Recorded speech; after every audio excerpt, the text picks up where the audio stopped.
আমি এক ৰাতি বাথৌ পূজা আমি যোৱা 19 তাৰিখৰ পৰা আজি 30 তাৰিখলৈকে এই পূজাটো কৰি আহিছোঁ। আজি লাষ্ট অলপ আগতে আমাৰ অপাৰেশ্যন হৈ গ'ল। অপাৰেশ্যনত আমি আলহী হিচাপে মাতিছিলোঁ আমাৰ এই লোকেল 20 নং চালবাৰী সমষ্টিৰ MCLA তেখেতে বিশেষ কাৰণত আহিব নোৱাৰিলে। তেখেতক আমি আমাৰ এই অপেন সেশনত মাতিছিলোঁ, তেখেতে নাহিল।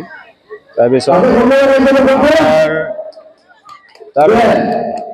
ফুলেশ্বৰী নাৰ্জাৰী বোলে লেঙাই আফাদগিৰি, তাৰমানে সেই চেণ্ট্ৰেলৰ আমাৰ মাইনাও আফাদৰ তেওঁ প্ৰেছিডেণ্ট আছিল, তেখেতক আমি মাতিছিলোঁ। তেওঁ অলপ আগতে ইয়াৰ পৰা ওলাই গৈছে। বাকী বহুতখিনি আমি আলহী মাতা হৈছে। এতিয়া ৰাতিপুৱাৰ পৰা আমাৰ যিখিনি মন্দিৰৰ কাৰ্যসূচী আছিল সেইখিনি শেষ হ'ল। অলপ আগত আমাৰ অপেন সেশনটো শেষ হৈছে। এতিয়া আমি এই ৰাতিৰ ছিংগাৰ আমি নিমন্ত্ৰণ কৰিছোঁ। কোকৰাঝাৰৰ পৰা 2জন ছিংগাৰ আহিব। তেওঁলোকৰ নাম হৈছে জয়পুল ব্ৰহ্ম আৰু ধৰণী ব্ৰহ্ম। তেওঁলোকে আমাৰ এই ষ্টেজত আহি আছে, আহি পাবহি।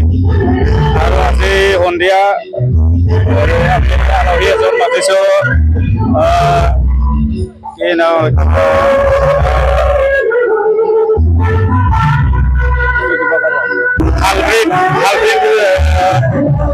আলফ্ৰি বড়ো বোলে এজন কোকৰাঝাৰৰ ট্ৰেন্সফাৰ অফিচাৰ হয় তেওঁ।